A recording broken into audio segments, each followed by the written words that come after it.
And good morning, and welcome to Touch Base Daily. My name is Ron Foster, and I'm touching base with you as I always do every day during the weekends, even sometimes during the weekend. So, how are you guys doing?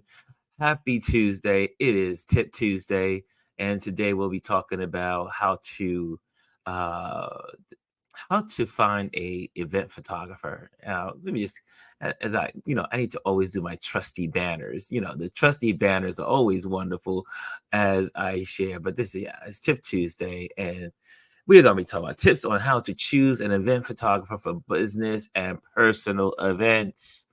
That's what we're going to be doing. So, but let me just say good morning to a bunch of folks. I think I'm live. I think everyone sees me. Good morning to Jay, Mr. Miss G.R. Houston Jack.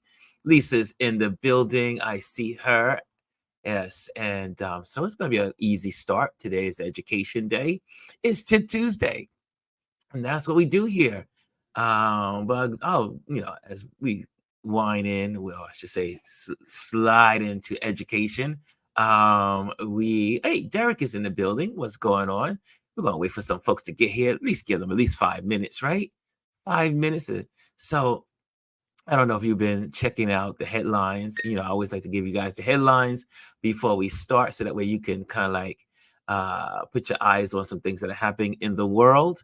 And so headlines right now. Yesterday, Iran vows response after strike. It blames on Israel, demolishes the consult in Syria. The Israelis went in, and I guess you can call it an assassination of some hierarchy folks in the Iranian Iranian consult. So in Syria, so that's happening. That means it's probably be hearing about retaliation and what's going on there. So it makes it a little more complicated in the Israel world. Also, speaking of Israel, the World Central Kitchen pauses Gaza aid, saying 7 members killed during IDF attacks. That's according to ABC News. And yeah, so another humanitarian fiasco where innocent people are dead. I mean, the war is just ridiculous. Like, this thing needs to end. Nothing has been accomplished through war. It just doesn't happen. Also in the headlines, uh, i- this is something that's been popping up all in sports world for a couple of weeks. Emotional Angie Reese says she has been attacked so many times and threatened since winning NCAA title in 2023, and they've been giving her a hard time also this year. And so that's just a headline that you may want to dive into. It's quite fascinating, but it's fascinating but not fascinating. It's because of she's black, and and I mean, if she was a white girl, it wouldn't be a problem, and she's just responding when she wins, when she makes a basket, she's just, she's sharing her excitement of winning. And so many people are making a big deal of that. So anyway, let me see. Someone's beeping me here. I gotta make sure the beep is not from someone in the neighborhood here. Okay, there we go. Okay, there we go. Nice. It's none of you trying to reach out to me, because I said I have to make sure I look at my phone when it beeps. Um, yeah. G says, folks love to beat up on black women. They don't want us to have nothing. Nothing. It's just horrible. Absolutely horrible. And I was just like, I mean, the girl did nothing wrong. And I just don't understand. It's just, I was listening to, and I'm gonna give this something for you guys to view.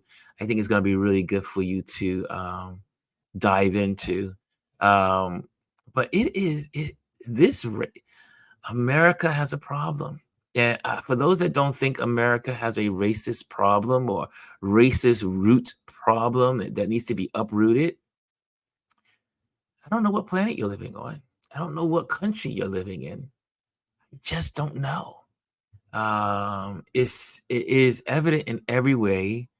However, there's an extra. I challenge everyone to take a moment to there's a on YouTube from the Center of Faith and Justice, a great interview, a panel discussion at I think it's Georgetown University, false white gospel, rejecting Christian nationalism, reclaiming true faith, and refunding democracy, refounding democracy. And it is so good. It is one of the best discussions I've heard in a while. The moderator does a great job. There's some really cool people on the panel that you will recognize from different parts of media and education. Really, it's education. And but if you get a chance, take a look at Center on Faith and Justice on YouTube and click on false white gospel, rejecting Christian nationalism, reclaiming true faith, and refounding democracy. It is so good, so good.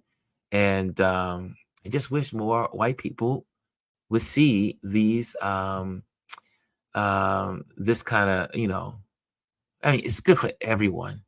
But like the panelists are saying, and these are white and black panelists, people of color, and all people. But it is really interesting how I love when white people challenge other white people, because it technically is not our issue. It's not. It's white folks in our country that need to realize, and not all, but a percentage, that we're all equal. Yeah, and that there's no room in a beautiful democracy with racism and feeling you're better than others. Um, G says, folks consciously choose to keep their head in the sand. Hey, Brian is in the building. Good morning, Brian. Brian is in the building. Dr. Tachi is in the building. She says, G, exactly. As little kids like to say, worry about yourself. Lisa says the commentator was praised every single thing Caitlin did. Yeah, yeah, yeah, yeah. Caitlin did same things, but she didn't get any calls. They didn't call her out. They didn't say she was being mean spirited or, Anyway, it's just sometimes these things just make you like want to just scream, because like why must people be so bigots? But they're among us. It's interesting in this panel discussion, and it was a piece of it. They were saying one of the pastors. She was saying she was not a pastor now, but she used to be a pastor. She was a bishop, and she says that there are so many ministers around the country in white churches getting death threats from their parishioners if they move away from Trump. Church. We had this. I mentioned this yesterday, but it is crazy. American Christianity, the Christian white church, is a oxymoron in just the statement itself. White Christian church. But yeah, like I said, the discussion is excellent. Dive into it. It is worth it. It is worth listening to. Hey, Kimmy Kim is in the building. It's so good to see you. Brian says, I've consistently voiced racism is not my problem. That's white folks. They created it. They figured it out. How about they need to figure it out? Yeah. G says, folks need to get a backbone and stand up. Where is the character and integrity? My goodness. Yeah. See, my thing is, if I'm a pastor of a church, see, I grew up under a PK. That would not be tolerated. Where are the preachers? Where are the real pastors that say, you death threats? Death threats? Or You decide, you say, I'm going to leave this church because you don't support Trump. I'll be like, my father would be like, goodbye. My father would be like, goodbye. Let the good Lord kick you in the pants where he, whoever, knock the, let the door hit you in the backside. Yeah, it's insane. The insanity, death threats in church by so-called folks that say they're Christians. It is the insanity of the word Christian. But I'm not going down that road today. Today is about Tip Tuesday, and we got some tips, and we're going to talk about those, right? We're going to dive into that like really soon. Like, give me a 1 minute. I just want to say hello to a couple more people and just read some of these comments. And she says, my mother often stood alone when she was a minister. It's what you have to do. That's right. Being a pastor, being a leader, leadership can be a lonely place. Leadership, if you're doing leadership well, it can be a lonely place. It really can be. Did I get everybody in here? Yes. Hey, Dorian's in the building. Good morning, Mr. Dorian. Good morning. He says, everyone, please say a prayer for my glasses and hope they are in good hands of a stranger. You still haven't found those glasses? Oh, sorry, buddy. Yeah, let's keep you. Hopefully someone will report them. Were you able to like call the car service? Hopefully someone will turn them in. That's what I did when I lost my phone when I was in Dubai. I was like, I lost my phone. Could someone please help me? I was just in an Uber. Could you please find my phone? To go back to the hotel, take a cab back to the hotel, and then they tracked down the Uber driver, and he came with my phone, and I was so happy. Nothing like being overseas and losing your phone. Hopefully it'll show up, Dorian. Okay. Lisa says, I used to go to a mega church in Queens. The pastor was a former congressman. I hated when they would bring the politicians in to speak to the congregation. I didn't come for that, sir. I agree. I believe there's a separation between church and state, as according to the Constitution. Separation between church and state. That's why Christian nationalist is totally anti-constitutional. Yeah. G says she's sending good vibes to you, Dorian. Yes, she is. Okay, let's get to class. Let's start. Class is in session. Am I all cued in? Slide. Oh, let me go all the way back here to slide 1, and now we're all queued up. Here we go. Today's topic: tips on how to choose an event photographer for business and personal events. Yeah, let's talk. Choosing the right event photographer is crucial for capturing memorable moments, whether it's a business conference, a gala, or a personal celebration. Here are some foolproof tips to help you find the best event photographer. And if you have any questions along the way, feel free to put a Q dot and then question. Q dot question, or just Q space question. That will help me know where the questions are as they come up in the comment box. Okay, professional. Let me knock off this little banner here. Let me get this little banner thing gone here. Let me hide that. There we go. Let's hide that. Okay, there we go. Professional quality matters. Professional quality matters, and you better believe that. Opt for a professional photographer with high quality equipment. Flawless photos captured on professional cameras outperform smartphone shots. Can I say that again? Flawless photos captured on professional cameras outperform smartphone shots.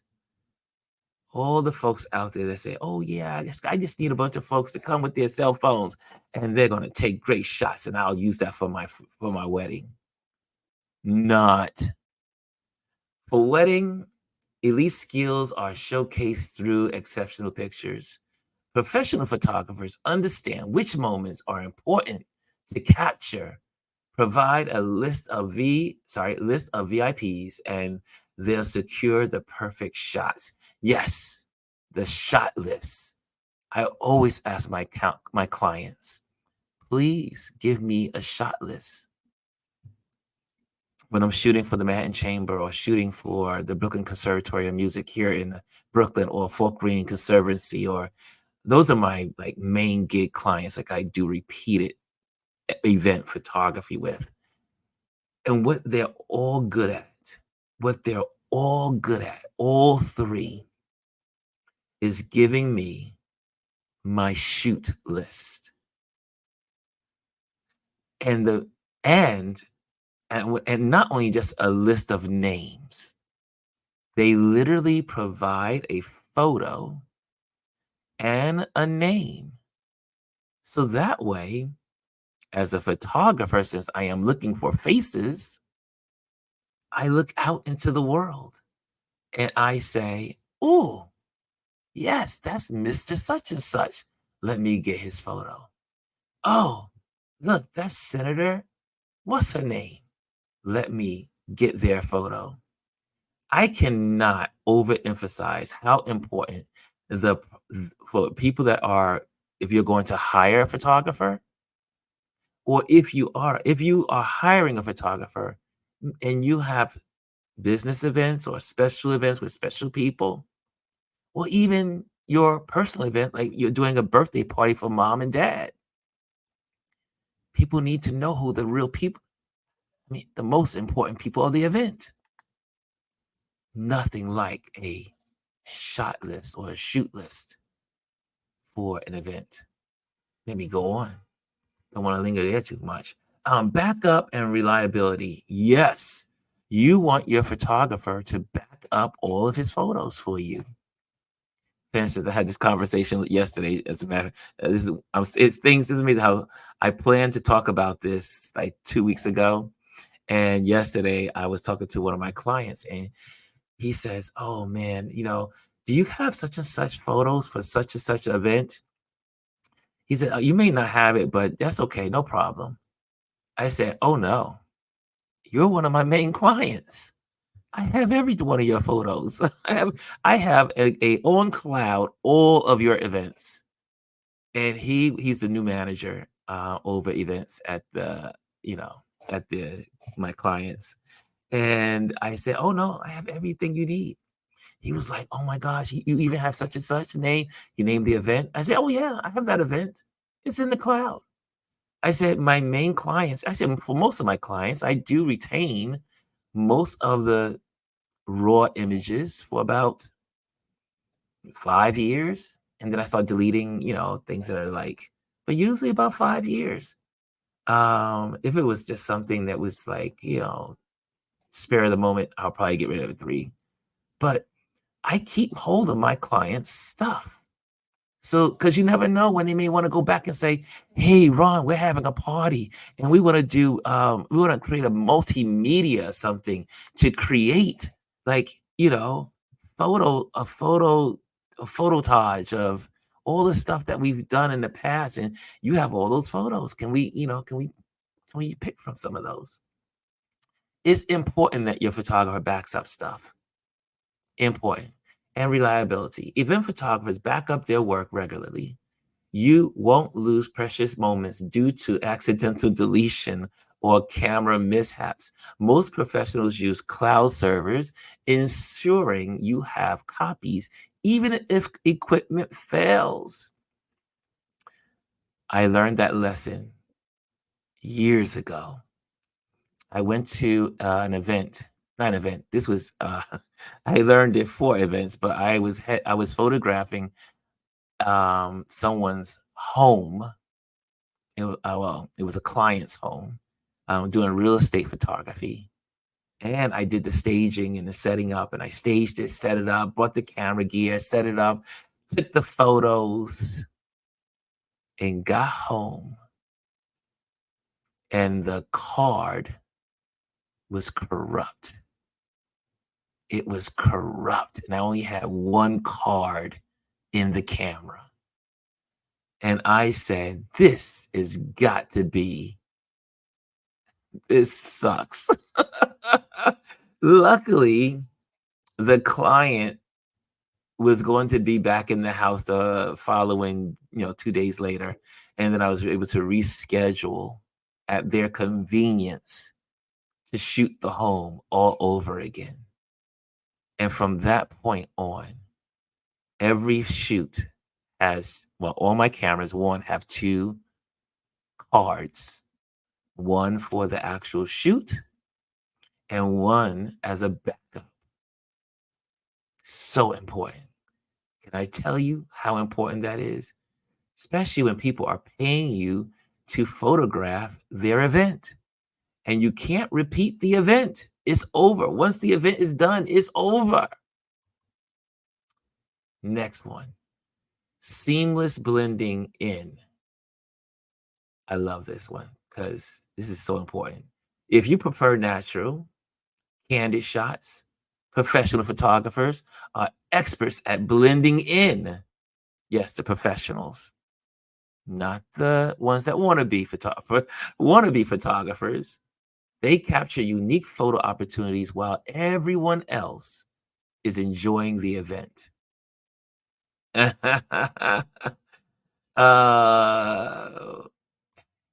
Dorian says, my card tip is always tethering a computer with a Wi-Fi card. Ooh, I don't have a Wi-Fi card. I need a Wi-Fi card to tether. Oh, Dorian, we got to talk about that one. I don't know that tip. Ooh, got to add that one in. Gotta add that one in. But yes, one of the gifts of hiring a professional photographer, or if you want to be a professional photographer, this Tip Tuesday is for either side of the coin. If you are hiring a if you're hiring a event photographer, or if you want to be an event photographer, these tips are applicable to both sides of the camera lens. Oh, here's a question. Do you wear a uniform when working at an event, like all black or something that allows you to blend into the background? Absolutely. I am usually in a black turtleneck if it's the winter, a black polo shirt with black pants. Yes. Once in a while, I'll wear khakis depending on where I am, but it's usually dark colors. I want to blend in. I do not want people to see me. I don't want them to see me coming. Good question. Good question, G. Hey, good morning, Gary. Yeah, that is a good one. Especially when I'm photographing events that are stage, requires people on a stage like orchestras or the symphony or chamber music or jazz concerts. I am always in black.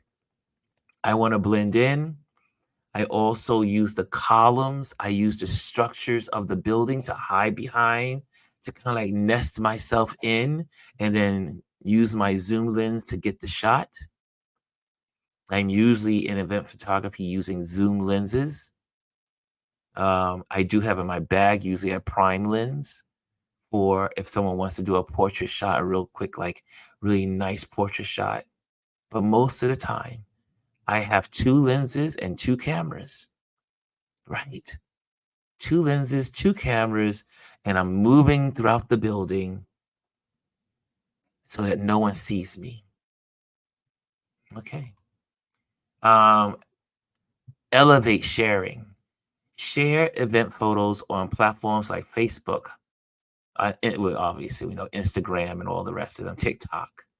High quality images generate interest for future events. So people say, why do photographers put their stuff online?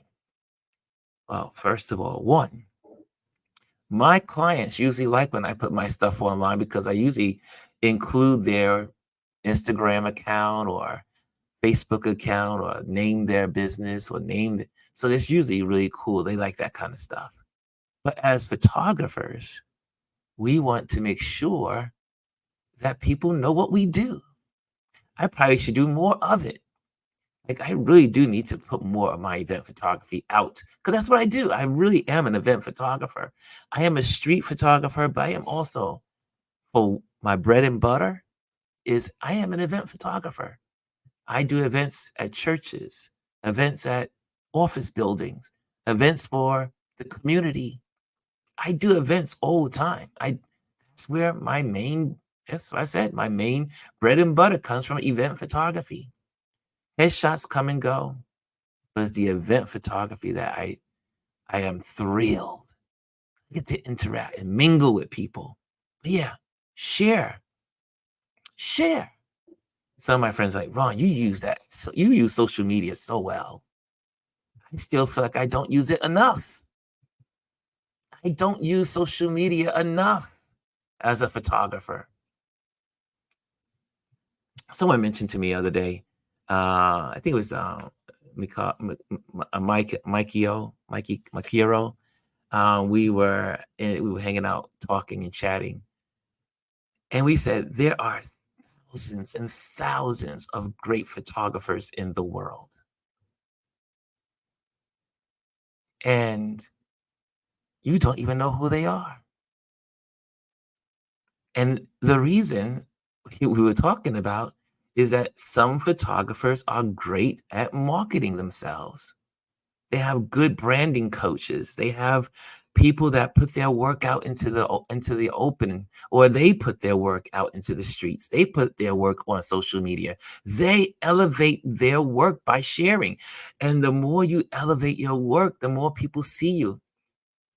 For instance, by being on YouTube now and been on Instagram and doing these touch base dailies over these years, believe it or not, some of my clients have seen me on here and then say, "Can you do my event?" Yeah, just happened a couple of weeks ago, 2 weeks ago to be exact. "Hey, Ron, could you shoot for our event?" Then after I shot it, they went, "Oh my gosh, we love your work. We got another event coming up. Can you shoot for this one?" That's how you do it, photographers. If you are a photographer, you got to tell people about what you do. You got to put yourself out there. And Dorian says, events are super hard to me. I wish I had that time, talent and time. Oh, I love it. There's nothing. It's so exciting to photograph events. I mean, the people I meet, like Anchorman or from CNN, or I get to meet the mayor of New York, or I get to photograph and the governor of New York at different events that I've been in. I've had responsible for. I get to meet some of the most important people probably in our time because of my event photography. I get to see them come in the door and I get to hang out with them and, kind of like just have a conversation or give them a good, hey, you look good tonight. You know what? I love you on CNN. Oh, you know what? You were anchoring that show on CNS. What sorry, CNBC. I like that. MSNBC anchors I've had the opportunity to photograph at events. Oh yeah, I love your program. I love your Saturday show. Thank you for inspiring us. If there's nothing, I'm sure, I mean, those that do wedding photography think wedding photography is just as good, but I love event photography. It really does. elevate you with people, and you get to see people in a different environment. So I love it. As I said, if you have a question, make sure you put the Q and then the question. Q and then a question. Serena says, it sure has oh yeah, it sure has given him access. Yeah, it does. Yeah. Okay, next one. Next one is understand photography styles. Different styles suit various events. Hello? Not every event photographer can do every event. There are event photographers that specialize in some events, like we had a couple of weeks ago. Dwayne Knight talking about funeral event photography. Funeral photography. That's an event. That's an event photographer. He's one of 50 in the world, right? He was on our show 2 weeks ago. Wedding photography. For weddings, professional photography is a must. Who are you going to say, I want to use a cell phone? I'm going to use a smartphone for my wedding. Have you ever heard of something so crazy? I had a bride one time tell me, she says, Ron, what if I just had everyone bring their smartphones and take pictures? Wouldn't that be okay for my wedding? I said, hell no. You might want to create a collage or something with those photos of your guests. But if you want photos that are going to be memorable, that you want to put in an album, that you want your children to look at and your grandchildren, your great-grandchildren, you need to hire a wedding photographer. A wedding photographer. And there are some awesome wedding photographers out there. I mean, that's all they do. Wedding photography is probably the second most expensive of all photography. Wedding photography is probably the second most expensive of all photography, either side of the lens. Okay? Just so you know.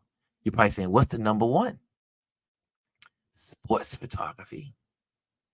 Sports photography is the most expensive of all photography because the lenses that they use, the camera, the lenses that they use can also cost them, cost me, if I was to go into that profession, $10,000 for a lens, $5,000 for a lens. That's just one lens. Yeah. But wedding photography is the second on both sides. It costs money to do weddings. And wedding photography not only requires one person. Now, we had Justin on last week, who does wedding photography for people that are getting married at City Hall, which I didn't even know was a genre. He does City Hall weddings. Justin last week. However, wedding photography, may I say it again, is not a solo job. Most times, the minimum needed for good photography in a wedding are 2 photographers. Some photography companies or crews have 3 photographers. So when that photographer tells you the wedding photography costs $12,000, that's cheap. Believe it or not, that's cheap. 10,000, cheaper, but that's cheap. The average cost of a wedding photographer for an average wedding, the base number is $10,000, roughly. Why? Because event photography requires you to take pictures of the event. That means someone has to be dedicated to the bride. Someone has to be dedicated to the groom.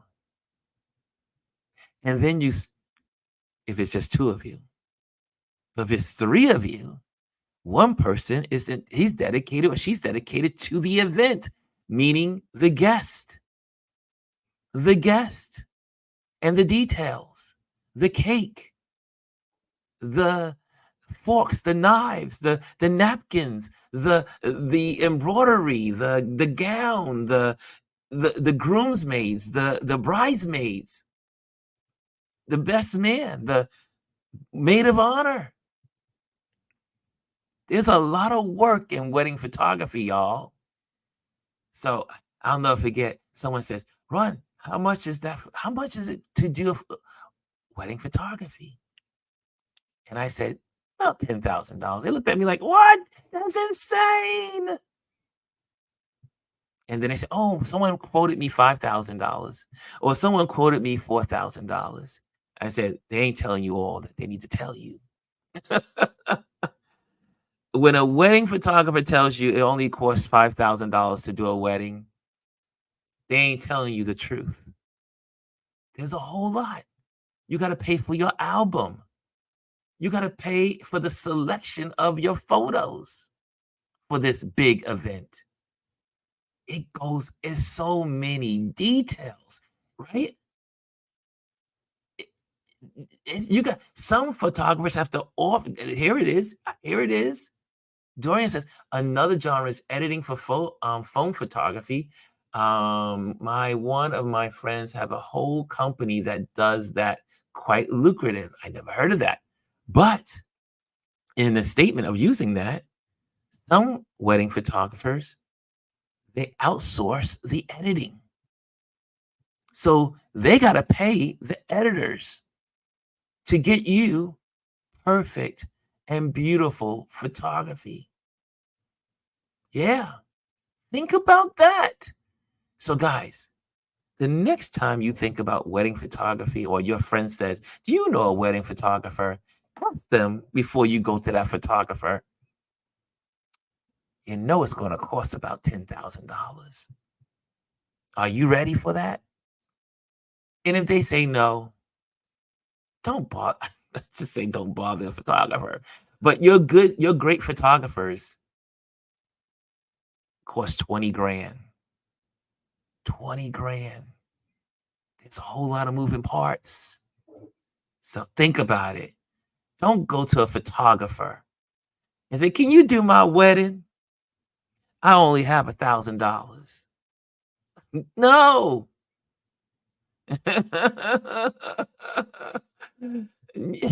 Yes, don't do that to you. Don't do that. Don't insult your photographer friend. Okay, I've dwelled too long on this one. Let me go to the next one. Okay, corporate event photography. Consider a photographer who specializes in corporate settings. One of my favorite things is corporate settings. I love mingling with executives. I love mingling with the guests. I love it. Usually my office photography takes me into skyscrapers in New York City, which is usually a double whammy. I usually get there early. I scout out how the room is, my best angles. Am I going to shoot from the right corner, from the left corner? Is there a middle aisle that I can shoot from the front? Are there side aisles? I got to assess all of that before I start shooting. But the thing I like being in New York City is that I get there early because most of my photo shoots or most of my events photography are in skyscrapers in New York City. And so I get a chance to walk around the building and take photos of New York City landscapes. I kind of like that's like an extra bonus for me. I walk and I look down Fifth Avenue or Seventh Avenue, or and then I get views that no one will probably get other than the folks that work in that building. Like, Ron, how did you get that shot? Oh, I shot that at an event.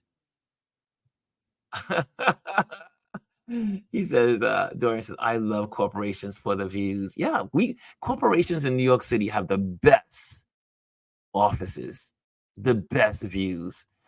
I love getting there early for it. But again, with corporate events, you want to be in there. Again, you want to be stealthily maneuvering. You want to catch the gestures. You want to catch the hands going up to a question, like you see here. You want to see people laughing if they're before the event starts. You want to see people like patting each other on the back or giving someone a hug or shaking hands. You want to. That's what you want to do. And when you are doing corporate photography, you want to get it all in. You want to make sure that the person that did not make the event wish they were at the event. Or if they are not at the event, they feel like they're at the event because of your corporate images. Next one, concerts and galas. Love it, love it. Look for someone experienced in capturing dynamic moments. Absolutely. It's all about the faces. It's about the movement. It's about the dancing. It's the people in the audience. And if you are a concert photographer, you want access. Meaning, I always ask, can I have access to the stage? They go, yeah, because I want to photograph the band or the singer with the audience in front of them. Those shots are the best shots. You know why? Because it tells the audience you have access. It says you have access, that you weren't some fan in front of the auditorium taking pictures or in front of the stage. It tells the audience, the viewer, you were hired to take those pictures. You have access to take those pictures. It's 12 o'clock. It's my little warning. Okay. Anthony says, those are the shots I enjoy. I love being a sniper. By the time you see me, it's too late. I gotcha.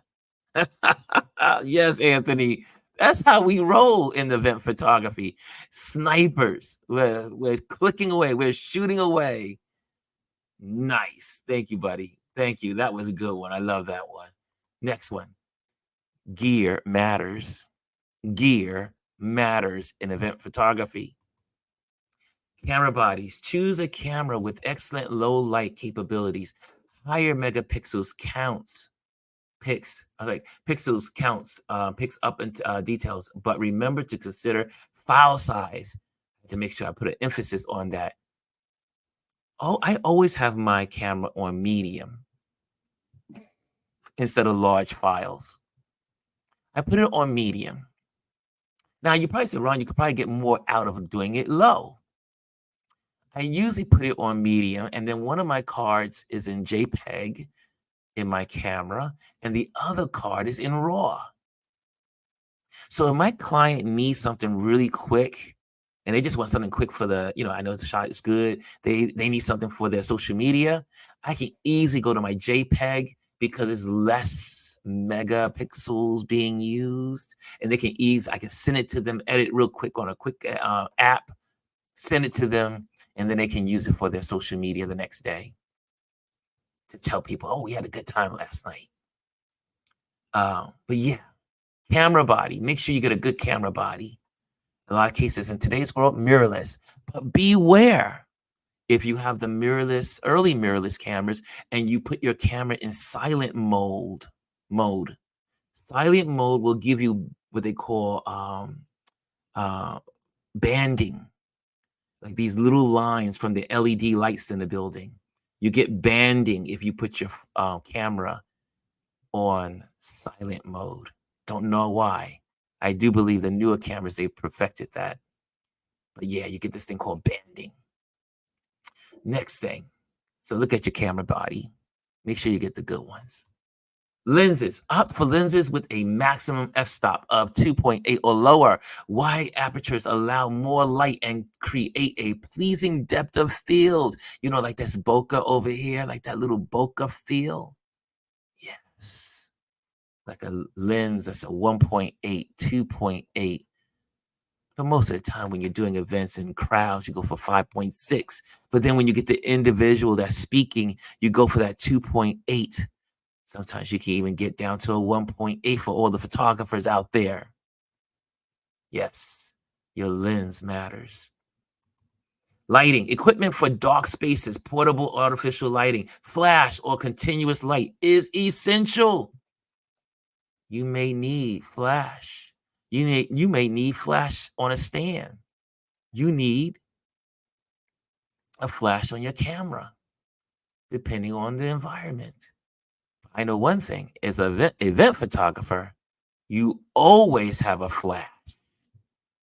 You always have a flash in the bag because you never know when the environment will change. Dorian says this, and remember we talked about raw images last week. Look at what Dorian says. I love raw. It makes editing and color manipulating amazing. We talked about that last week in our Tip Tuesday. See how all this comes together? See how this all comes together? Next. And last, remember, a skilled event photographer not only documents the occasion, but also enhances your brand or personal memories. Choose wisely your photographer. Do not go out and just grab someone off the street. I remember one time being at in an event and someone says, "Oh, Ron, I love the way you photograph such and such event. Can you photograph my event?" I said, "Sure." She goes, "How much would it cost me?" And I gave her the price. She goes, "Oh, you're expensive." I said, "No." I said, "This is what I charge for an event photography." She goes, "Oh, well, someone else someone else suggested $150 an hour." I said, "Well, you can go with that person." You telling me that it's $150 an hour. It won't change my price. My price is non-negotiable. It is what I'm worth. What I bring to the table is years of experience. That's Anthony said, "That's yesterday's prices." That's yesterday's prices. Serena says, "Exactly. I'm not changing my prices. No, this is not bargain basements. No. This is the price. And when you hire me, you're hiring me for me, my personality, how I connect with your clients, my years of experience as being a photographer, my years of experience as being an event photographer, and loving what I do, and the skill set I come with." Now, that person that you said is $150, they may have all of that too. And you may want to go there. But guess what? My price is what it is. And, well, then she got a little arrogant. Like, I was like, I got to tell this story. She got a little arrogant. And then she said, "Well, I don't understand why it costs so much more."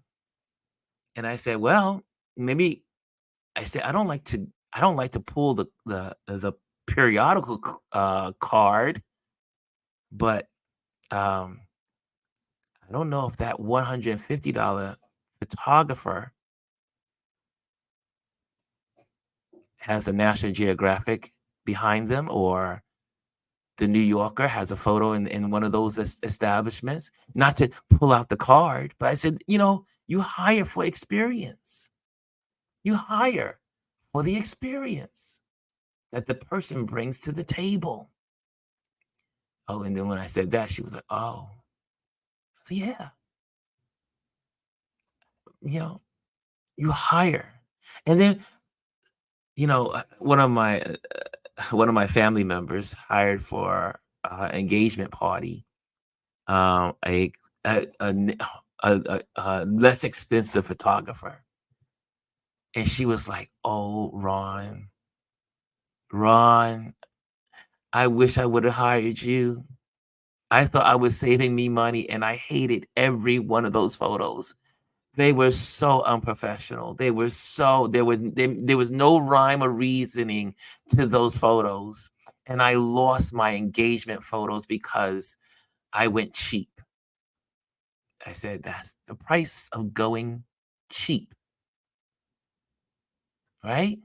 So, guys, when you are looking for your event photographer in the future, make sure you think of quality service. Think of what they bring to the table. Think about all these things that we talked about here that I've shared with you. Let's see, are there any questions? Are there any questions with the Q? Put a Q in front. I thought I saw one question. Oh, here's one. Dorian says, "How do you guys bill for events? And do you guys require a deposit?" Always. One is billing with my customers for event photography. My customers are required to pay the full tab, the full invoice 48 hours before the event. It's just how I roll. 48 hours before the event is paid in full. Now, depending on the client, I will adjust some things. But it is my, I charge by the hour. And in that hour is, let's say, 10 to 15 photos per hour. So if they hire me for 2 hours, the base is going to be they're going to get 30 photos, right? For the event, pretty much 30 photos. Because, it's only 2 hours. I think maybe it's more. Maybe it's 20. I think it's 20. Sorry, 20 per hour. So now if they decide they want more photos, like lots more photos, they're like, "Ron, we need more photos," then I will charge extra for the extra photos. But every photographer is different. I do charge hourly. If they have me for 8 hours, it's that price times 8 per hour, times 6 hours, 7 hours, whatever. And that's how I charge accordingly. Now, there are some of my clients that are repeat clients. I work adjustments with my repeat clients because they have me. I'm I'm part of their family. I do probably I'm sorry, 5 to 10 events for that one client. I'm not charging them the full rate. I'm kind of giving them some leeway. I gotta give them a little leeway here to show my appreciation for their continual hiring of me. So yes, but yeah, I do make adjustments, but those are my clients there's some clients I've been shooting for 3 years, and I'm shooting for them for every event. Hello, they deserve breaks. So a little bit, not a lot, but a little bit. They know the difference. Any other cues? Any other questions? Any other questions? We got 2 minutes, 1 minute, because I gotta get off here because this has to end on time because you will find us on Indie Soup after this. Indie Soup at 4 o'clock in the evening or repeat. And on Friday, I do believe it'll be 6 o'clock. So check out Indie Soup Media and you will see the repeat of this. If you have not subscribed, you can subscribe not on Instagram. Go to YouTube. If you are in the Instagram world, you may want to come on over to our YouTube channel. That's where we live. That's where we are. Subscribe. And if you enjoy this, if you got some information out of this, hit the like button. Anytime you receive something online and you enjoy it, hit the like button. It's the least you can do for content creators. content creators. Okay, let me get this really quick. Why do people always want Chrissy said, why do people always want to haggle? The price is the price. Thank you, my dear. Yeah, exactly. I see here, sir. It's just insane out there. I have no ideas where folks are getting their information. This last lady told me someone said she could get a headshot for $25. Yeah, right. We should also not be afraid to tell people what the price is. The stand firm in that. Sometimes we try to adjust because we think people can't afford it. You're not in their pockets. Absolutely. Dorian says, my classic line is that sounds economical. Maybe I'm not the photographer for you. Best wishes. Nice, nice. Okay. And sometimes you have a less people get their headshots done with the Fisher Price camera and see for themselves. Okay, guys, I'll have to let you guys get out of here. It is almost time. Also for those, if you're interested, I am, where's my little banner here? I do teach photography, so make sure you do that. If you're interested in learning photography, hit me up. Go to my website. You can get that on my website, Photograph Your World. I do teach photography. So I have a couple of students. My student tomorrow, we'll be meeting for our third week, and I'm so excited about her. She was one of my, she works she has a great job, and she needs her photography lessons to know how to do some stuff. So anyway, I think you should do that. If you're interested, Photos Your World, just go to my webpage, hit Photography 101 on the website. Okay, I think I got it all. I think I got it all. So guys, it's time to leave because I must be on time. Later. Yeah, there we go. Here we go. Later. Now it's later.